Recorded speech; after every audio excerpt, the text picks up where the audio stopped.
السلام بسم علیکم اللہ ورحمۃ الرحمن اللہ الرحیم، وبرکاتہ۔ السلام علیکم ورحمۃ اللہ وبرکاتہ۔ محترم ناظرین کرام و سامعین کرام، میں ہوں ڈاکٹر سمیر الحسن، اور ہمارا آج کا ٹاپک ہے کہ کیا شوگر، بلڈ پریشر اور دل کے مریض جو ہیں وہ دیسی گھی کی بنی ہوئی دال، اسبگول کی پنجیری یا پینیا یا بھانڈا استعمال کر سکتے ہیں کہ نہیں۔ ہمیں اچھی طرح یاد ہے کہ جب ہم چھوٹے تھے تو جیسے ہی سردیاں شروع ہوتی تھی، دسمبر جنوری، تو ہماری والدہ محترمہ جو تھیں وہ ہمیں السی کی پینیا یا دال وغیرہ بنا کے دیتی تھی، اور اس میں مختلف قسم کے جو یہ بادام تھے، اخروٹ تھے، پستہ وغیرہ جو ہے وہ گری تھی، اس میں سوگی تھی، اور مونگ پھلی وغیرہ یہ لگا کے دیتی تھی، اور بڑی ڈیلیشیس قسم کی وہ دال اور پنیاں بنتی تھی۔ ہم بڑے خوش ہو کے وہ سارے بہن بھائی کھاتے تھے۔ تو اب بھی گاؤں میں ادھر ہمارے پاس جب مریض کو آتا ہے، خاص طور پہ گاؤں سے مریض آتے ہیں، تو وہ پوچھتے ہیں جی ڈاکٹر صاحب سردیاں آ گئی ہیں تو گھر میں دال وغیرہ یہ پنجیری وغیرہ بنی ہوئی ہے تو کیا ہم کھا سکتے ہیں؟ تو اکثر جو ڈاکٹر صاحبان ہیں، ہمارے دوست ہیں، وہ تو یہی کہیں گے جی نہیں بالکل نہیں، آپ نے چونکہ شوگر ہے، آپ کو بلڈ پریشر ہے، آپ کو دل کا مسئلہ ہے، آپ تو یہ چیزیں بالکل نہیں کھا سکتے، کیونکہ ان کی یہ جو تلی ہوئی چیزیں ہیں، یہ گھی ہے وغیرہ، یہ تو دل کے لیے زہر ہے جی، یہ بلڈ پریشر اور شوگر کے لیے زہر ہے، یہ آپ بالکل نہ استعمال کریں۔ حالانکہ اب اسٹڈی آ چکی ہیں، یہ بات کنفرم ہو گئی ہے کہ دل کے امراض جو ہیں، شوگر اور ہائی بلڈ پریشر جو ہے، وہ دیسی گھی یا مکھن کھانے سے نہیں ہوتا، بلکہ یہ انسولین ریزسٹنس سے ہو رہا ہے۔ اور انسولین ریزسٹنس کا جو سب سے بڑا کاز ہے وہ ہائی کاربوہائیڈریٹ انٹیک ہے۔ ہماری جو غذا ہے جس میں کاربوہائیڈریٹس کی مقدار ہم بہت زیادہ لیتے ہیں، جیسے ریفائنڈ ہے، یا ڈبوں میں بند جو ہے وہ چیزیں ہیں، جو ہم ڈرنکس لیتے ہیں، سافٹ ڈرنکس ہیں، اتنے زیادہ بنے ہوتے ہیں ہر قسم کے، یا بیکری کی چیزیں ہیں، ہر گلی میں ہر سڑک پہ بیکری کی دکان ہے، یا ہم ریفائنڈ شوگر بہت زیادہ استعمال کرتے ہیں، چائے میں جو ہے وہ پیس لسی میں لے لی، دودھ میں لے لی، شربت میں لے لی، شکنجبین میں لے لی، یہ سویٹس کے اب دیکھیں دکانیں جو ہیں وہ شہر شہر گلی گلی کھلی ہوئی ہیں۔ تو جب سے یہ سویٹس اور بیکری کی دکانیں آئی ہیں، اس وقت سے لے کے کاربوہائیڈریٹس کا انٹیک ہمارا بڑھ گیا ہے، انسولین جو ریزسٹنس بڑھ گئی ہے، اور یہ بیماریاں بہت زیادہ ہو گئی ہیں۔ ان کے مقابلے میں جو دیسی گھی جو ہے، اس میں بالکل جو ہے کاربوہائیڈریٹ کا نام و نشان نہیں ہے، یہ پیور فیٹ ہے، اور اس کے اتنے بینیفٹ ہیں کیونکہ اس کے کھانے سے چونکہ بلڈ میں گلوکوز کی مقدار نہیں بڑھتی، جیسے بلڈ میں گلوکوز کی مقدار نہیں بڑھے گی تو انسولین سیکریشن نہیں ہوگی، انسولین کی سیکریشن نہیں ہوگی تو انسولین سینسٹیوٹی جو ہے وہ بڑھتی جائے گی، اور اگر آپ کو شوگر ہے بھی تو وہ ایسا سا بہتر ہو جائے گی۔ تو اب اس میں ایک دیسی گھی میں دیکھیں، اس میں ہائی کوانٹٹی ہوتی ہے وائٹامن اے اور اے ای کی ہوتی ہے۔ وائٹامن ای جو ہے وہ اینٹی آکسیڈنٹ ہے، اور وائٹامن اے جو ہے وہ اسکن کی ڈیولپمنٹ کے لیے، ہیلتھ کے لیے بہت ضروری ہے۔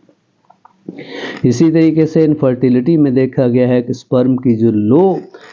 کوانٹٹی ہے، اس کے لیے اگر آپ دیسی گھی لیتے ہیں تو اس میں جو اومیگا 3 فیٹی ایسڈ ہیں وہ ان کی گروتھ بنانے میں معاون ہوتے ہیں۔ اسی طریقے سے دیسی گھی جو ہے اس میں اینٹی بیکٹیریل پراپرٹیز ہیں، اس میں بیوٹورک ایسڈ ہوتا ہے، لیورک ایسڈ ہوتا ہے، کیپرک ایسڈ ہوتا ہے، یہ اینٹی بیکٹیریل ایکٹیویٹی کرتے ہیں، اس لیے اگر باڈی میں کسی قسم کی انفیکشن ہو جاتی ہے تو اس کو کنٹرول کرنے میں بھی دیسی گھی جو ہے وہ ہیلپ کرتا ہے۔ اس لیے آپ نے پرانے زمانوں میں دیکھا ہوگا کہ جب کوئی بندہ بیمار ہوتا تو وہ ہمارے بزرگ جو دودھ گھی پی لیتے تھے۔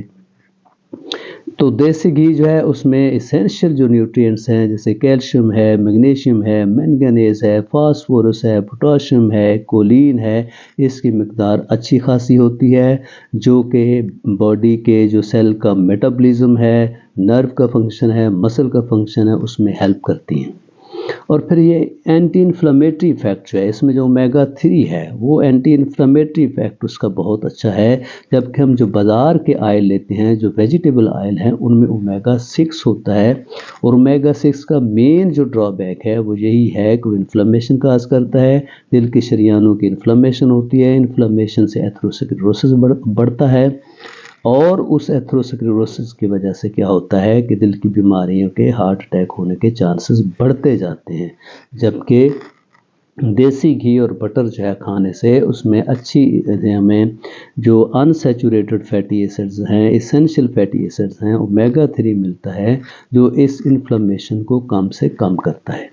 اس لیے اگر کوئی چیز، کوئی دال ہے، کوئی آپ کی جو پنجیری ہے، جو پنیاں ہیں دیسی گھی میں بنی ہوئی ہیں، تو اس کے کھانے میں دل کے جو مریض ہیں یا بلڈ پریشر کے یا شوگر کے مریض ہیں وہ ایک مناسب مقدار میں کھا سکتے ہیں، کوئی اس میں کوئی ایسا مسئلہ نہیں ہے، کیونکہ یہ جو بٹر ہے، یہ گھی ہے، اس میں مین فنکشن اومیگا 3 کا ہے۔ اسی طریقے سے اب جو ہم دیکھیں پنجیری بناتے ہیں، یہ دال بناتے ہیں، اس میں مین جو ہمارا نٹس ہیں، جو والنٹ ہیں، یہ اخروٹ ہیں۔ اخروٹ میں اب دیکھیں کاربوہائیڈریٹ صرف جو ایک اونس میں 3.8 گرام ہے، اس میں فیٹ ہے، اس میں پروٹین ہے، کیلریز ہیں، اور والنٹ جو ہے اخروٹ میں، اس میں اب دیکھیں اسینشیل جو امائنو ایسڈ ہیں، وائٹامن بی کمپلیکس جو ہے وہ کافی مقدار میں ہے، اور اس میں آپ دیکھیں کاپر ہے، مینگنیز ہے، میگنیشیم ہے، پوٹاشیم ہے، زنک ہے، آئرن ہے، سیلینیم ہے، کیلشیم ہے، یہ تمام جو منرلز ہیں ان سے جو باڈی کی ہیلتھ ہے، امیونٹی ہے، وہ بہتر ہوتی ہے، باڈی کا فنکشن جو ہے وہ بہت اچھا ہو جاتا ہے۔ دوسرے نمبر پہ جو ہم نٹس استعمال کرتے ہیں وہ ایلمنڈ ہیں۔ ایلمنڈ ہمارے روز مرہ کے جو استعمال میں ہیں، اور جب یہ جو پنجیری ہے یا جو دال اس میں بنتے ہیں تو اس میں دیکھیں 6 گرام صرف کاربوہائیڈریٹس ہیں، باقی اس میں فیٹ ہے، پروٹین ہے،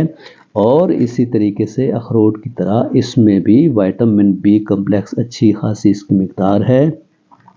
اور جو اسینشیل منرلز اور وائٹامنس ہیں جیسے کاپر ہے، مینگنیز ہے، میگنیشیم ہے، زنک ہے، کیلشیم ہے، آئرن ہے، پوٹاشیم ہے، سیلینیم ہے، اومیگا 3 اس میں بہت اچھا ہے۔ اومیگا 3 جو اینٹی انفلیمیٹری رول ہے جس کا، اور جو دل کی بیماریاں کم کرنے میں بہت اچھا رول ہے۔ تیسرا آپ دیکھیں یہ کاجو ہیں، کاجو بھی ہم بڑے استعمال کرتے ہیں، اور کاجو میں بھی کاربوہائیڈریٹس ہے وہ اتنے زیادہ نہیں، فیٹ اور پروٹین زیادہ ہے، اور کاجو جو ہے وہ بھی ایک اچھا اسینشیل نٹ ہے، اور اس میں بھی اومیگا 3 اور اسینشیل جو منرل وائٹامن وغیرہ ہوتے ہیں۔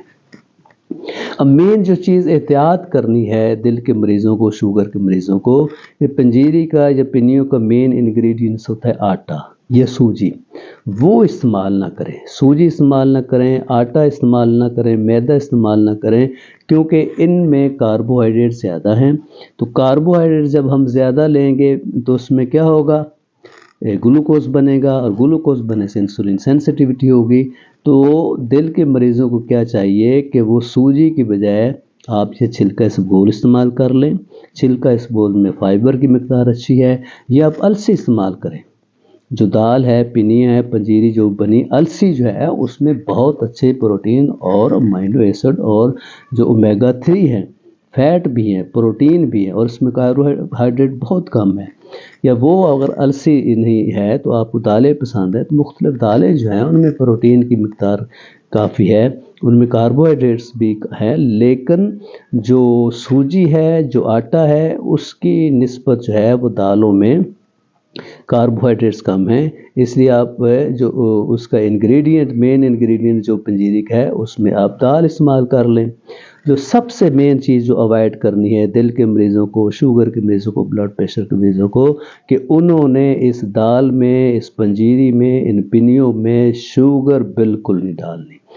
نہ گڑ ڈالنا ہے، نہ شکر ڈالنی ہے، نہ اس میں ہنی یعنی شہد ڈالنی ہے، کیونکہ مین کلپریٹس جو ہیں جو دل کی بیماریاں پیدا کر رہے ہیں وہ یہ ہائی کاربوہائیڈریٹس ہیں، اور ان میں شوگر میں، اس میں گڑ میں، شکر میں کاربوہائیڈریٹس کی مقدار بہت زیادہ ہے۔ جب ہم یہ زیادہ مقدار لیں گے تو بلڈ میں گلوکوز کی مقدار زیادہ ہوگی، تو اس سے کیا ہوگا، انسولین کی سیکریشن بڑھتی جائے گی، جیسے جیسے انسولین کی سیکریشن بڑھتی جائے گی آپ میں انسولین ریزسٹنس بڑھے گی، انسولین ریزسٹنس بڑھے گی تو دل کے امراض، بلڈ پریشر کے امراض، ہائپر ٹینشن جو ہے، یہ سٹروک ہے یا فالج ہے، اس کے ہونے کے چانسز بہت زیادہ ہیں۔ اس لیے دل کے مریضوں کو یہ جو ہے یہی میری ریکویسٹ ہے کہ آپ پنجیری کھا سکتے ہیں، مناسب مقدار میں کھائیں اور صبح صبح ناشتے میں لے لیں، لیکن اس میں جو آٹا، سوجی یہ استعمال نہ کریں، اور چینی تو بالکل آپ نے استعمال نہیں کرنی، چینی گڑ شکر سے پرہیز کریں تو پھر آپ یہ پنجیری کھا سکتے ہیں۔ اوکے، السلام علیکم۔